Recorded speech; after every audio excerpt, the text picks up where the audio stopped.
Here we are with my Nintendo Switch. Let's turn it on to play a game. Nope. Oh. Huh. Alright then. Whoosh. The Hat Man.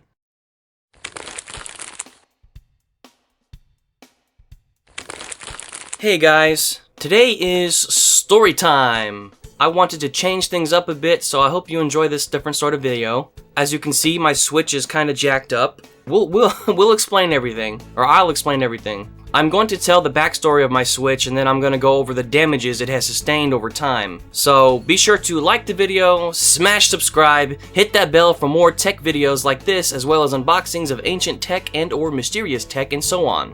Just hitting like helps a lot, so thanks.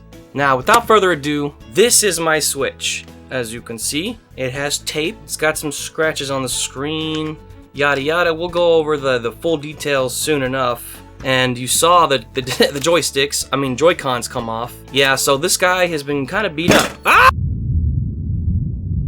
You might be able to tell why.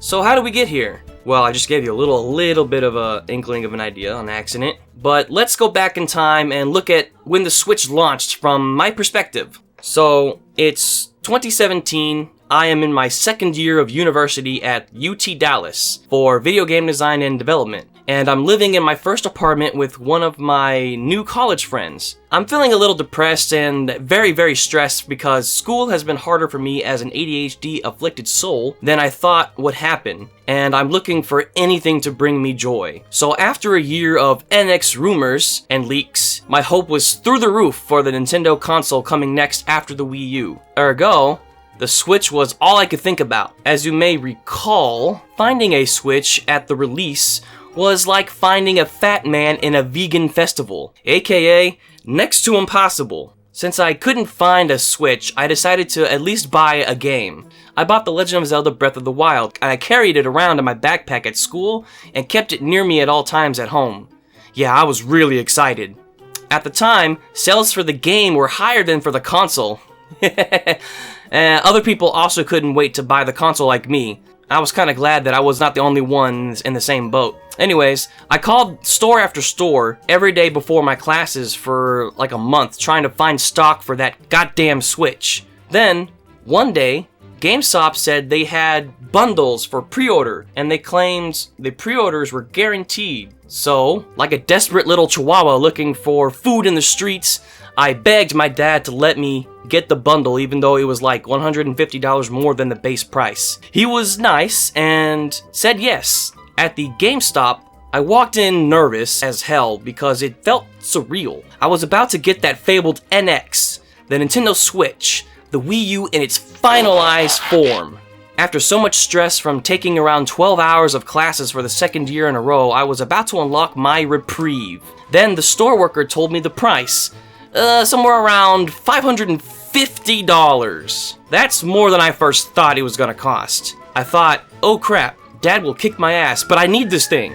And as I'm thinking about that at the register with my card already out in my hand, the guy starts his upselling routine and tries to sway me into getting accessories and controllers. I briefly think about the accessories, then panic sets in as I just want to get the transaction over with. So I end up accepting all the crap that he tried to sell me. The new price after that was $771 and some change.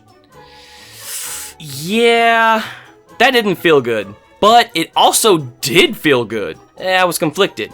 I was feeling dread about telling my father, but I was so relieved that I had secured a Switch. Without waiting for very long, I told my dad what happened that same day, and to my surprise, he was pretty chill about it. Like, what? How was he so chill? Maybe it was because it was all on a credit card, I don't know. But I still felt regret about the high-ass price. I would go on to nearly always have the Switch on my person throughout the first 2 years of my ownership. The only time I wouldn't even dare to leave it at home was when I went to grocery shopping. I played this thing to death and hardly ever docked the thing. One of my top games was and is Tetris 99. I have over 600 hours in Tetris 99. Hey, don't judge, it's a good game. I played this thing primarily in handheld mode, and I switched between handheld and tabletop. I played it in both modes, and that's precisely why there is so much damage to the housing, as you saw earlier with me clumsily dropping it. This thing has fallen off of many tables and fallen right out of my hands many times. My infatuation for the Switch would wane, though, by about 2022. That doesn't mean I stopped playing it, it just means I slowed down my use. By a lot. New PC games kept coming, and I had new gadgets and gadget hacks to play with, and I'd beaten all the games I wanted for the most part. And blah blah blah blah, you know, that's pretty much the whole story. Let's move on to the damage assessment, shall we? Let me wipe off this screen again. Okay, here's the Switch. Let's take a look at the screen. I'll try to focus. As you can see, I've got a lot of scratches. Marks like the big white spot are actually indents in the screen. So there are some scuffs alongside actual tiny chips in the glass. Look on the bottom of it, you can see there's a lot of wear on the plastic. And some scratches, some dents, a little crack right here, I think. But look here in the middle, there is a heavy dent right there. And then of course I've got this tape holding on the back plate. But first, here's the top. The top has seen better days, clearly.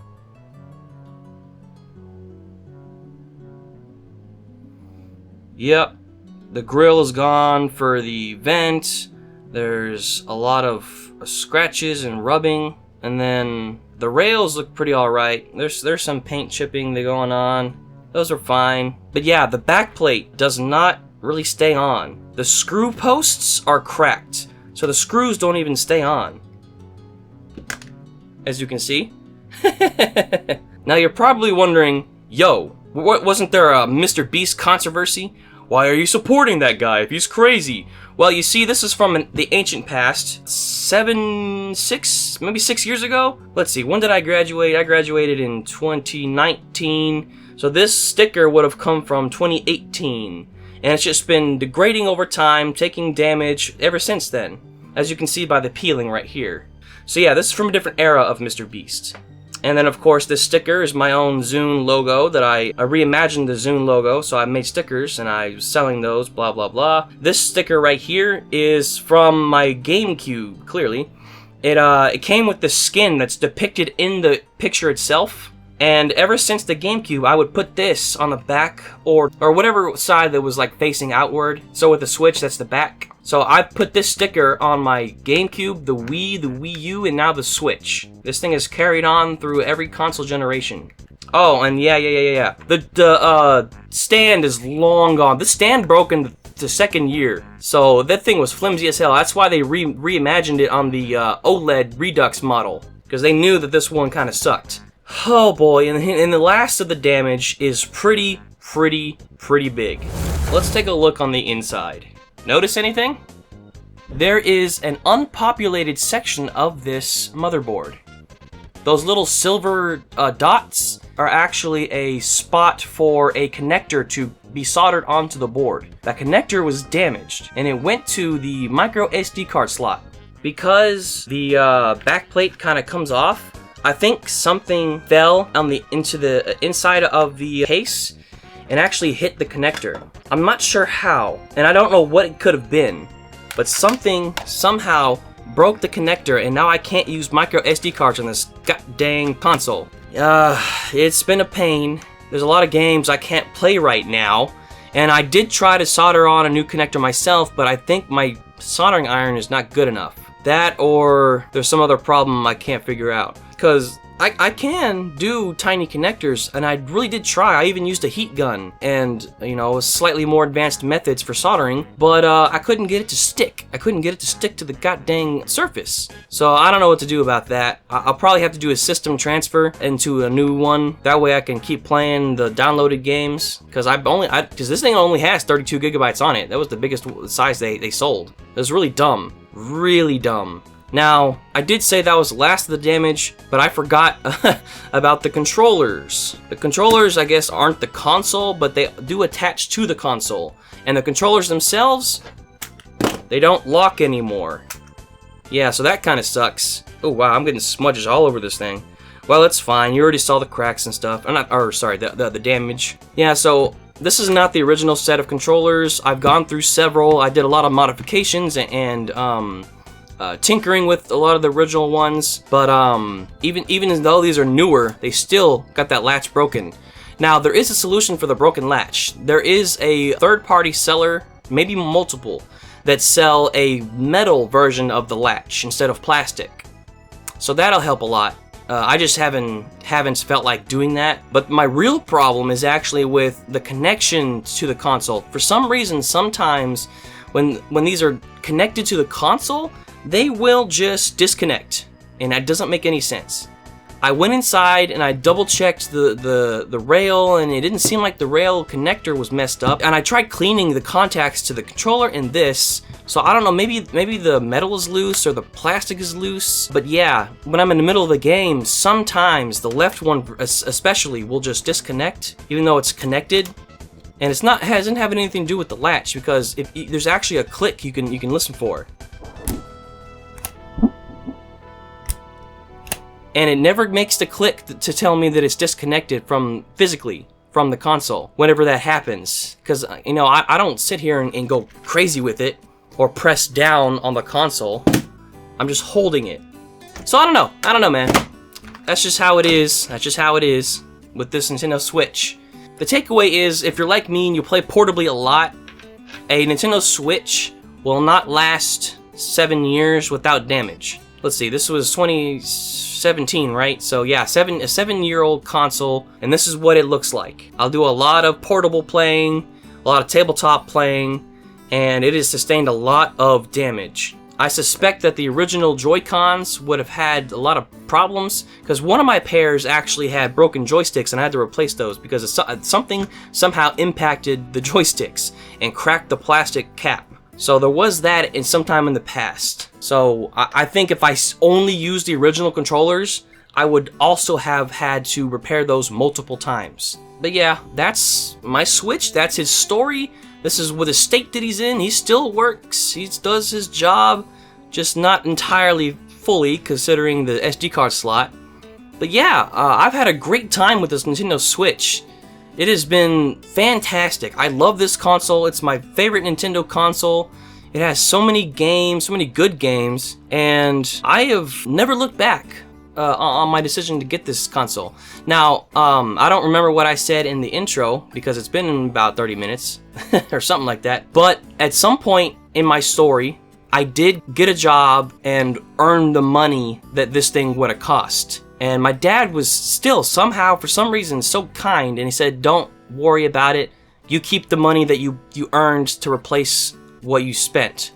And I was like, wow, you're crazy, but thank you, Mr. Father Dad. So I did, in the end, earn this Nintendo Switch. So don't worry about that. But yeah, that's pretty much it that I have to talk about this Nintendo Switch. I really like this thing, blah blah blah. Like, subscribe if you want to see more gaming console stuff. You know, I do those every once in a while. My main focus is mobile technology, so you will see Switch and stuff like that. Again, 3DS, I have another 3DS video coming too. I just need to find maybe 2 more homebrew applications. So if you have a favorite homebrew application, let me know. I want to get 10 to make the next homebrew showcase. But yeah, look forward to that stuff. I'll see you in the next video. Bye-bye!